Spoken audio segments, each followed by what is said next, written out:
Жаңа айтып жатырмын, осы қант қызылшасы селекциясы бойынша жұмыс жасап келе жатырмын мен 2000 жылдан бері қарай. Бұл қант қызылшасы Қазақстанда 30 жылдардан бастап егіледі. Бірақ ғылыми жұмыстар 40 жылдан бастап жүргізіле бастаған. Академик Бияшев деген кісі осы қант қызылшасын қалай егу керек, мысалы жаңағы себу мерзімі, оны тыңайтқыш қалай беру керек, соның бәрін суару қалай себілу керек, топырақты қалай өңдеу керек деген сияқты өзінің әріптестерімен осы ғылыми негіздеме жасаған Қазақстанға 40 жылдардан бері қарай. Ал енді таза қант қызылшасының селекциялық жұмыстар, сорт шығару, будан шығару деген 60 жылдардан басталған.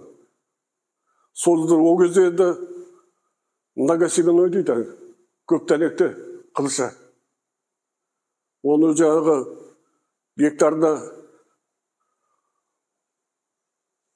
14-15 килограммға дейін егеді, аттық жалындай қып. Соның оны апаларымыз жаңағы бірлеп сиретеді. Өте қиын болған сол кезде. Сонда сондыры болса, жақсы өнім ал, қаншама герой труда шыққан осы Қазақстанда, осы қызылшадан. Сонда еңбегін, апаларымыздың еңбегін түгел бағалаған үкімет. 75 жылдан бері қарай Новосибирскінің цитология және генетика инструмент жұмыс жасаған біздің ғалымдардың бәрі. Осы қант қызылшасы бойынша ғылыми жұмыстарды Әбуғалиев, Есенбаев, Плахих, Ажигоев, Костин деген, Әлдеков, осы Жамбыл облысының азаматы, Рамазанова, Қожахметов, осы Жамбыл облысының азаматы. Сол осы азаматтардың еңбегінің арқасында қазір қант қызылшасы шығымдылығының өсуіне нәтиже беріп қалды. Осы Қазақстанда жалғыз ғана қант қызылшасымен айналысады. Бізден басқа ешкім жоқ. Мысалы, мына Россияда 10 шақты институт бар, қант қызылшасымен айналысады, ғылыми жұмыспен айналысады. Белоруссияда болдым мен, 2 институт бар онда. Институт сахарный цвеклы, институт корнеплодных культур. Украинада 10 шақты институт бар, қант қызылшасымен айналысады. Енді солармен байланыс жасап жатырмыз, ары қарай көрейік. Мына енді біздің мақсатымыз ғылыми жұмысымыздың сорт шығару, гибрид, будан шығару. Сорт емес, қазір енді сортты қалды, қазір гибрид шығарып жатыр барлығы. Сосын соның шығарған сорттардың тұқым шаруашылығын жолға қою. Өнгіштігі скорості 95%, дара дәнектілігі 100%-лық будан шығару біздің міндетіміз.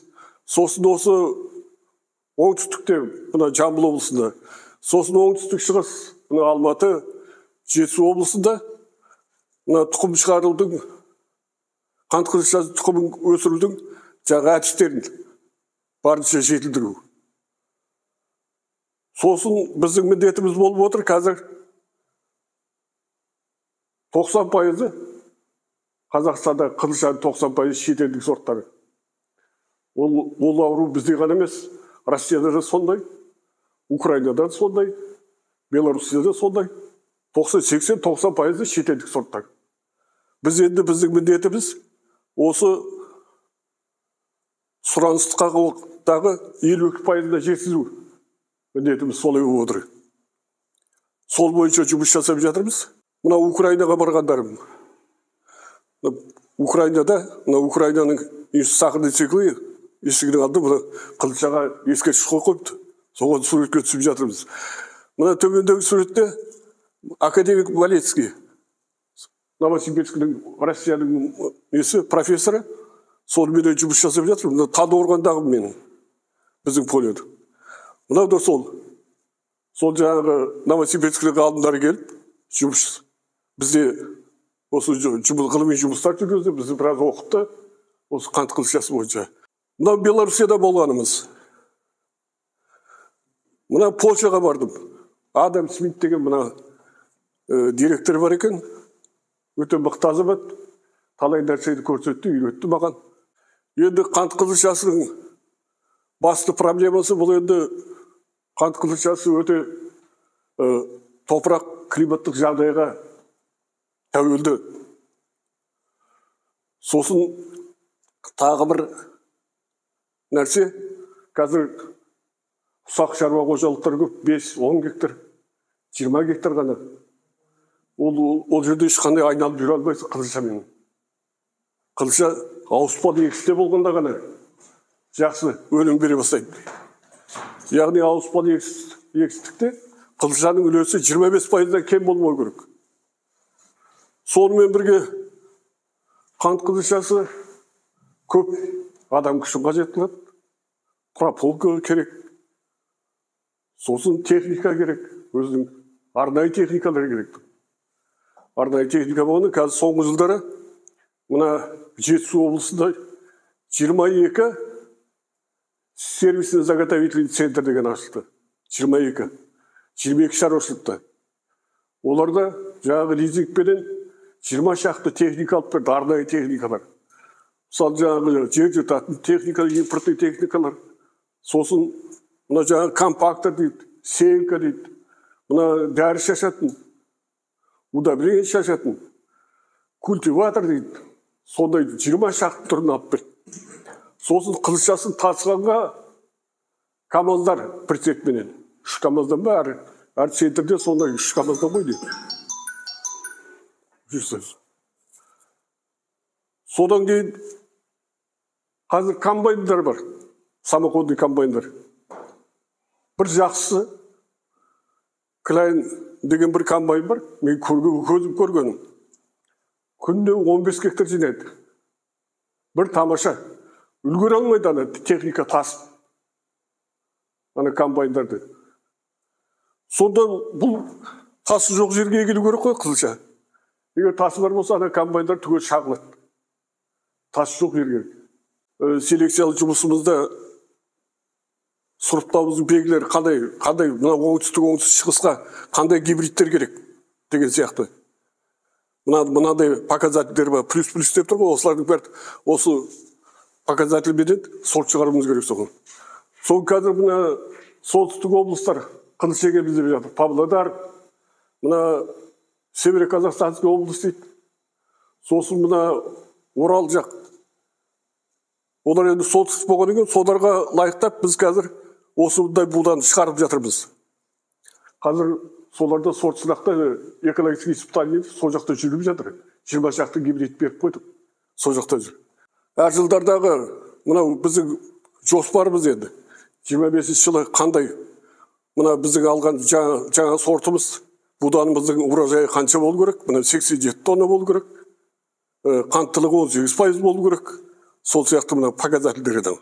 Мынау институттың бәрі қол жеткен жетістіктеріміз біздің. Институтта қант қызылшасы отдел демес біз. Зертхана, лабораториямыз. 7 адам жұмыс жасаймыз өзі. Сол қазір 17 будан шығарылды. Соның ішінде 8-і өндіріске ұсынылып отыр. 8-і.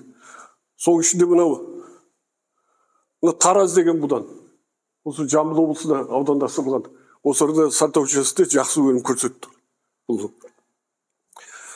Сонымен тұқым өндіру жыл сайын біз институтта 2-3 тонна оригинальный тұқым дейді, қызылшаның тұқымын шығарып жүрміз, 2-3 тонна.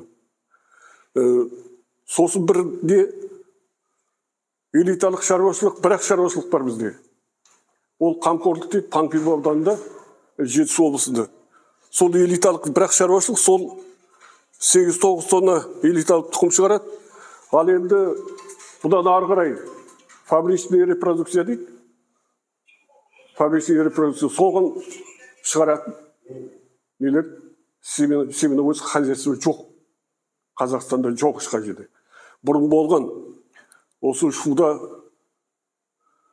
қант қызылшасы тұқымын өңдейтін завод болған. Түгел талан-таражға ұшырап әңгіме болды. Семеновоз совхоздар болған. Меркеде болған. Осы Шуда болған. Қаскелеңде болған. Алматы облысында. Сосын Қарабұлақта, Жетісу облысында, Қарабұлақта, Көксу ауданында Семеновоз шаруашылықтар болған.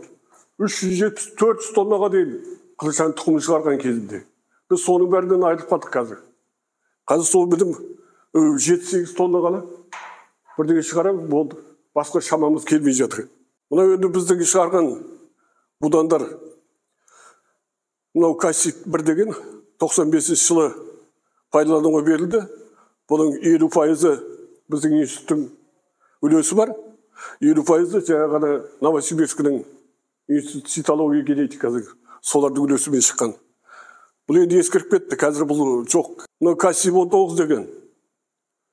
Бұл 98 жыл аудандасылды, қазір бұл аудандасылғанда бұл жаңағы Шығыс Қазақстан облысында аудандасылыпты. Қазір ол жақта қылыш екпейді, бұл да тұқым шаруашылығы тоқтап қалды. Мынау Кассип 14, соңғы жылдары 2001 жылы аудандасылған, осы бір 10 шақты жыл осы берен жұмыс жасадық. Қазір бұл да ескірді, басқасын шығарып жатырмын, бірақ өте жақсы гибрид. Өте жақсы гибрид. 2014-тен бастап өндіріске пайдалануға рұқсат алды Ақсу деген будан. Жап-жақсы қазір тұқым шаруашылығы жүргізіліп жатыр осы берен. Мына сол Ақсу буданның производственный испытания дейді, сол өсіп тұрғандағысы. Қазір осы біздің егістік алқаптарда қазір осы жүріп жатыр. Жетісу облысында бар. Осы Меркеде биыл ектік біз. Сыпатай батыр, қана Чаймиевтің шаруашылығын ектік. Мынау Айшолпан буданы. Бұл 2016-тан бастап өндірісте пайдаланып, қазір тұқым шаруашылығы жүргізіліп жатыр осы. Бірақ соның тұқымын ары қарай көбейту жағы бізде жаңа семқоздар жоқ. Бір өте қиын шаруа сол болып тұр. Ертең мен бір 14 күні Меркеде семинар болады екен. Осы тұқым шаруашылығы жөнінде болу керек. Соған кел деп жатыр. Мен сол әңгімені қайтара көтерейін деп отырмыз. Тұқым шаруашылығында. Мынау өндіріс сынақтағы Айшолпан. Мынау Шекер деген будан. Осында биылдан бастап жаңа тұқым шаруашылығы қолға алып жатырмыз. Осының сұраныс осыған түсіп жатыр қазір. Жаңа будан 2017-тен бастап пайдалануға рұқсат етілген. Мынау Шекер буданның сипаттамалары. Мынау баяғы жаңа Тараз деп айтқанымын. Көрінді қарасыз, қандай әдемі. Осының тұқым шаруашылығын ары қарай көбейту, тұқымын көбейту жағы осы кемшін болып жатыр бізде. Осы жағы кемшін болып жатыр. Әйтпесе сорттар бар, будандар бар.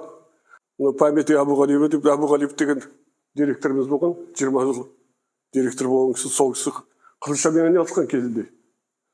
Сол кісінің аттан шығарған буданым, жаңағы Алматы облысында, сосын Павлодар облысында, қазір солтүстікке сұрап жатырды, соған жібергенбіз. Мұны жақсы өнім көрсетіп тұр, сол жаққа жаңағы өсіруге рұқсат алды бұл.